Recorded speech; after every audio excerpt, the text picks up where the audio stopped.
Bonjour à tous, bienvenue dans votre journal. Dans l'actualité de ce jeudi 30 septembre, on parle politique avec les élections à venir sur la commune de Saint-Gilles. On parlera football avec le Nîmes Olympique qui reçoit Le Mans et on visitera la plateforme de tri de Nîmes Saint-Césaire. Et nous découvrirons également de jeunes talents de la chanson du côté de Calvisson.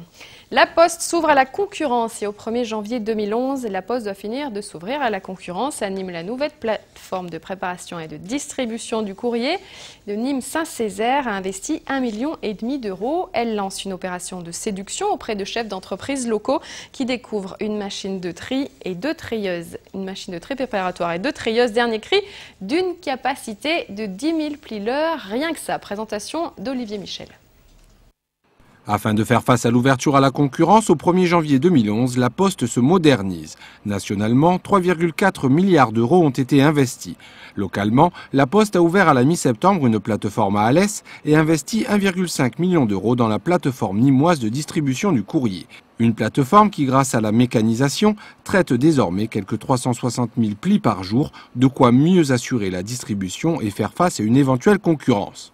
On a un outil donc industriel qui est je vais dire aujourd'hui unique, que ce soit donc dans la gestion des fichiers, que ce soit dans l'adressage, dans la capacité donc à gérer les réexpéditions, dans la capacité donc à traiter notre produit à partir du moment où il est bien adressé. Je vous ai expliqué tout à l'heure, il y a pas loin de 9 lettres donc sur 10 qui sont arrivées la semaine dernière à J+1 venant de partout en France, chez nous. Donc on le vivra comme toute ouverture à la concurrence. On attend de voir les concurrents, on ne les a pas encore vus pour l'instant, on attend de les voir. Voilà. À défaut de concurrence, ce sont donc les clients qui sont pour l'heure sensibilisés avec hier soir la visite de la plateforme par des chefs d'entreprise de la CCI. Très intéressant par rapport aux difficultés qu'on peut rencontrer et puis trouver des solutions vis-à-vis des interlocuteurs qu'on peut avoir. C'est une initiative que la Poste prend pour nous montrer, et on le voit ce soir, qu'elle est une entreprise de plus en plus comme les autres, avec ses difficultés et ses objectifs surtout. On a trop tendance un peu à la critiquer parce que le courrier n'arrive pas. On se rend compte que les problématiques existent des deux côtés, par l'adressage et puis nous de notre côté parce que on se plaint de courrier qui n'arrive pas. Là où on en était à 80, 120 courriers jour, 120 lettres jour, on est à 5-6 lettres jour, quoi, Donc il y a une vraie différence. Néanmoins, dans certains cas de marketing direct ou d'opérations ponctuelles, l'utilisation du papier peut rester intéressant et dans ces cas-là, il faut être sûr de la qualité de service. Une qualité de service qui se résume en un chiffre. Selon la Poste, 9 lettres sur 10 arrivent à bon port à J+1. Reste que la Poste prévoit d'ici 2015 une baisse du trafic de l'ordre de 30%, d'où la nécessité de diversifier ses offres. La tournée du facteur pourrait donc ainsi évoluer. Alors, le facteur aujourd'hui, sur certains endroits, il y a des essais qui sont faits où il distribue du courrier mais aussi qui fait d'autres activités, style la tournée du facteur avec l'installation TNT, les relevages de compteurs. Sa tournée, il a fait 6 jours sur 7. Donc quel que soit le volume du courrier qu'il a distribué, il l'a fait 6 jours sur 7, donc il fait d'autres activités à certains endroits en test aujourd'hui. Allez, on poursuit avec de la politique à Saint-Gilles, les élections municipales. Après Eddy Valadier et Olivier Lapierre, Alain Guédot, c'est le portrait d'un autre prétendant à la mairie de Saint-Gilles que nous vous présentons ce soir en la personne de Yvon Rouquel, tête de liste d'Hiver Droite. Une présentation que vous propose Alain Bellon. Originaire de Montpellier, Yvon Rouquel est arrivé sur Saint-Gilles à l'âge de 1 an. Son expérience, 16 ans de mandat, dont un premier adjoint à la mairie de Saint-Gilles, ainsi que délégué communautaire sous la mandature de Roland Gronqui. Il se présente pour cette élection municipale partielle comme tête de liste Vivons Saint-Gilles ensemble, où l'on retrouve sur cette liste d'anciens élus présents en 2008. Ces gens-là, d'abord, ils sont disponibles, je crois, ils ont beaucoup travaillé, ils connaissent déjà même un petit peu, puisqu'ils ont travaillé à Nîmes Métropole aussi, et ils connaissent les dossiers, ils sont donc présents, et puis comme j'ai aussi 2 qui sont retraités, pourront m'aider pour démarrer pendant ces 3 ans. Parce que là, il est nécessaire quand même de pouvoir attaquer rapidement, pour remettre un petit peu de l'ordre dans cette commune. Réalisme et construction de l'avenir de Saint-Gilles est au programme de la liste Vivons Saint-Gilles ensemble menée par Yvon Rouquel dans ses 3 années de mandat. Les grandes lignes du projet, d'abord, c'est, je crois, la vie au quotidien. La vie au quotidien, puisqu'on se rend compte quand même qu'il y a eu un laisser-aller dans la commune, que ce soit au niveau de l'entretien, que ce soit l'entretien des rues, que ce soit l'éclairage public, les trottoirs. On envisage aussi, puisque de la création peut-être d'une nouvelle crèche. Hein. Et puis il faut savoir aussi que ce mandat est à très court, il faut être réaliste. Tous les dossiers qui sont engagés doivent être terminés, il faut les mener à bout. Je crois qu'il y a quand même un dossier qui est important aussi, ce sont les inondations. Et ça, c'est un dossier que je vais relancer, hein, parce qu'il faut le relancer, il faut se battre là-dessus pour essayer de préserver quand même notre ville. Nous allons aller jusqu'au bout, nous allons continuer, nous battre, nous rassembler au maximum pour justement concrétiser et pour avoir un résultat favorable. Voilà, c'était Yvon Rouquel, tête de liste d'hiver droite, et les élections municipales se dérouleront les 10 et 17 octobre prochains à Saint-Gilles. La dématérialisation s'avère un avantage en termes de développement durable car elle permet de diminuer la consommation de papier, voire de passer au zéro papier. D'où un impact positif sur l'environnement du fait de la moindre consommation de bois et d'une moindre déforestation. Exit donc les énormes dossiers papier. Avec la dématérialisation, on se dirige vers les fichiers informatiques et l'utilisation de documents numériques. À Nîmes, ce sera le cas dès samedi lors du conseil municipal. Explication avec Gilles Gadille, incollable sur les nouvelles technologies. Frédéric Siller, Nicolas Pinchino. La chasse au gaspillage est ouverte à Nîmes Métropole qui se met à la dématérialisation. Désormais, les imposants dossiers des délibérations se traiteront par l'intermédiaire de l'informatique. Tout sera fait par informatique. On aura chacun sur sa commune, puisqu'on a tous quand même de l'informatique sur sa commune, un lien qui arrivera qui nous permettra d'accéder à l'ordre du jour du conseil. Et dans l'ordre du jour du conseil, on aura toutes les délibérations et en cliquant dessus, on accédera à la délibération. Un gain de temps précieux à ne plus imprimer, mais surtout une économie financière et de papier non négligeable. Alors en économie de papier, je sais que c'est très important, hein, je ne veux pas dire de bêtises, mais je ne sais pas si c'est pas de l'ordre de 16 000 feuilles à peu près sur chaque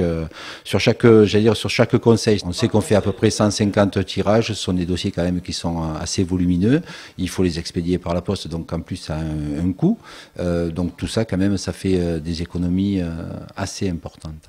Une nouvelle habitude que chaque élu adoptera à son rythme avec l'option du tirage papier à sa demande personnelle. La trace papier, ça dépend de chaque élu. C'est-à-dire que quand vous avez à présenter des délibérations, ou vous pouvez les lire sur votre PC ou sur l'écran, ou éventuellement faire un tirage papier, et à ce moment-là, c'est tout à fait personnel. Donc petit à petit, il va falloir qu'on s'y mette de toute façon. Et puis je pense qu'avec le temps, on aura sûrement plus de facilité, plus d'habitude, et je crois que c'est quelque chose qu'on appréciera. Si certains élus sont encore réticents, il faudra qu'ils se fassent à l'idée dès samedi au conseil municipal de Nîmes et ce lundi pour le conseil communautaire de l'agglo pour la dématérialisation. Si les voyages forment la jeunesse, les séjours linguistiques permettent, eux, d'améliorer l'apprentissage de langues étrangères. C'est le cas pour Akane Yamashita, jeune femme d'origine japonaise, en stage à la préfecture de Nîmes depuis un mois. Elle parfait ses connaissances tant sur le plan du perfectionnement de la langue française que sur la découverte de recettes typiquement locales. Un reportage d'Alain Vellon et de Frédéric Siller. La préfecture du Gard accueille depuis le 30 août dernier une stagiaire de l'École nationale de l'administration d'origine japonaise. Elle s'emploie à améliorer son français et ses connaissances de l'administration française. Après l'ENA, il y a plusieurs choix devant moi. Mon ministère va m'affecter soit à l'ambassade dans un pays francophone comme la France, ou bien dans un pays africain, ou bien l'administration centrale. Personnellement, je souhaiterais mettre à profit mes connaissances approfondies au cursus de l'ENA dans ma carrière. De son activité principale, il y a aussi la découverte du département et de sa diversité culturelle. J'ai fait connaissance avec des familles nîmoises qui me proposent de la cuisine culinaire comme la brandade, bien la gardienne de taureau. Et après, heureusement, au début de mon stage, à partir de fin août, j'ai l'occasion de regarder la feria, notamment la corrida, que j'ai bien apprécié. Et bien sûr, on ne peut pas se quitter sans un petit mot en japonais pour les Gardois. Je veux dire bonjour, enchanté aux Gardois en japonais. Konnichiwa, Garuken no minasan. Hajimemashite. Dozo yoroshiku onegai itashimasu. Je ne vais pas le refaire, hein. Konnichiwa, peut-être, gardienne de taureau, je vais y arriver plus facilement déjà. On va parler football maintenant avec une réunion de famille pour le Nîmes Olympique. Ce matin, dirigeants, staff technique et joueurs se sont retrouvés sur la pelouse du stade des Costières pour la traditionnelle photo du club. Une photo sur laquelle ne figure pas Saïfi Rafik et pourtant l'international algérien pourrait bien signer au club nîmois. Lui qui avait déjà été sélectionné en équipe nationale algérienne en 2006 par un certain Jean-Michel Cavalli était hier à l'entraînement des Crocos. Un reportage d'Olivier Michel. Rafik Saïfi, ancien international algérien, ballon d'or 2008 et joueur de Ligue 1 avec 3 Istres, Ajaccio et Lorient, devrait venir grossir les rangs de l'attaque nîmoise. Après avoir participé à la Coupe du Monde 2010 avec l'Algérie, il a résilié son contrat avec le club d'Al-Khor au Qatar et était hier présent à l'entraînement avec les Crocodiles. Dixit Jean-Michel Cavalli à propos de la signature du joueur, si cela se fait, cela se fera vite. De quoi donc renforcer un effectif amoindri. Boli s'est fait expulser en CFA2, donc il nous manquera dans l'effectif. Mokanjo s'est blessé pour quelques temps aussi. Aujourd'hui, on est un petit peu limité en effectif, donc il n'y a rien à penser si ce n'est qu'à continuer sur tout ce que nous sommes en train d'entreprendre à domicile. Invaincu au stade des Costières, Nîmes Olympique fera demain tout pour le rester face à une équipe du Mans qui, bien que classée en 10e position, soit une place avant Nîmes, descend de Ligue 1 et a pour habitude de gagner, elle, ses matchs à l'extérieur. Et le Mans est quand même une équipe qui affiche ses ambitions, qui est reléguée cette année et qui a envie de remonter très vite. Ils ont un potentiel offensif impressionnant, avec des joueurs qui statistiquement ont des références de très haut niveau. Ça sera un match compliqué, un match difficile, mais bon, on a su faire front contre Valenciennes et je ne vois pas pourquoi on n'arriverait pas à faire front contre le Mans, bien au contraire. Mais ça ne sera pas facile, on le sait. Ce matin, les sourires étaient de rigueur pour la photo officielle du club. Retour aux choses sérieuses demain. Coup d'envoi de la rencontre face au Mans à 20 h au stade des Costières. Le Mans qui est 10e du classement à égalité de points avec les Nîmois. Allez, les Crocos, rendez-vous sur la pelouse nîmoise demain vendredi donc à 20 h. Et sport toujours avec du handball cette fois-ci. L'USAM, Coupe de la Ligue. Après le tirage au sort, ce sera Chambéry, qualifié pour le quart de finale de la Coupe de la Ligue. Après avoir éliminé Saint-Cyr au premier tour, les USAMistes devront affronter Chambéry dans un match aller-retour. La première manche se jouera au Parnasse le 20 octobre, la deuxième au Phare le 23 octobre. Pour l'heure, les hommes de Laurent Puységur se concentrent sur le championnat et préparent la venue de Nantes ce samedi à 20 h au Parnasse. On poursuit avec une émission de variété dans un mois jour pour jour, à savoir le 30 octobre. Liane Folly présentera une nouvelle émission, non pas sur Télémiroir, mais sur TF1. Il s'agit là d'une émission de variété adaptée d'un programme italien. Elle va réunir sur scène des enfants et des adolescents qui interpréteront en direct des chansons françaises. Particularité de cette première émission, la participation de jeunes calvissonnés. Olivier Michel les a rencontrés. Bonjour, je m'appelle Geoffrey, j'ai 15 ans et je veux être chanteur. Bonjour, je m'appelle Vincent, j'ai 12 ans et je veux être chanteur.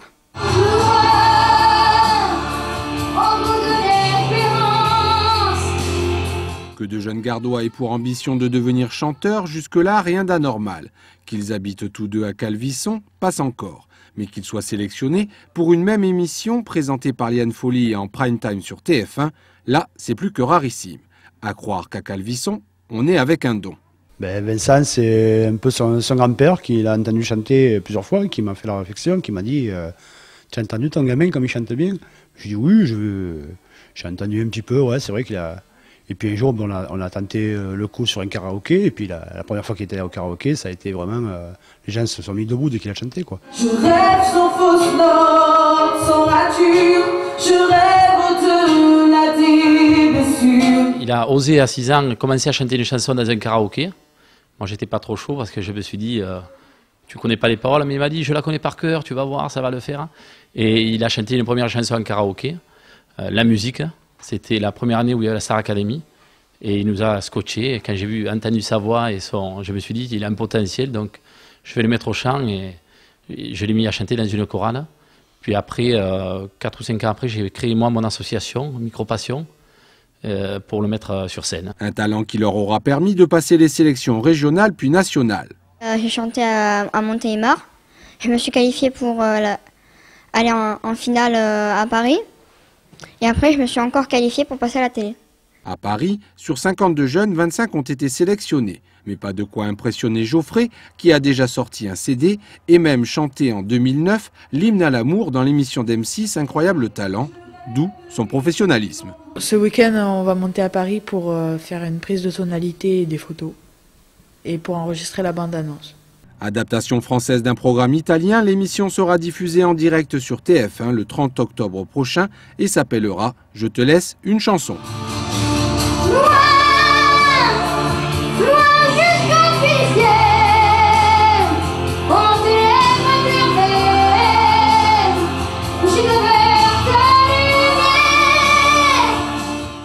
Rendez-vous le 30 pour supporter ces 2 jeunes chanteurs de Calvisson. Votre programme à suivre sur Télémiroir ce soir. Après l'agenda, vous retrouverez le portrait d'entreprise suivi de Croco Plus. On parle évidemment du Nîmes Olympique qui reçoit Le Mans et la rediffusion à suivre de Noir et Blanc à 21h suivi de l'intégrale Camarguaise. C'est la finale des Olives Vertes à Mouriès ce soir qui vous est proposée. Bonne soirée à tous en notre compagnie. On se retrouve dès demain à 18h30. Bonne soirée à tous.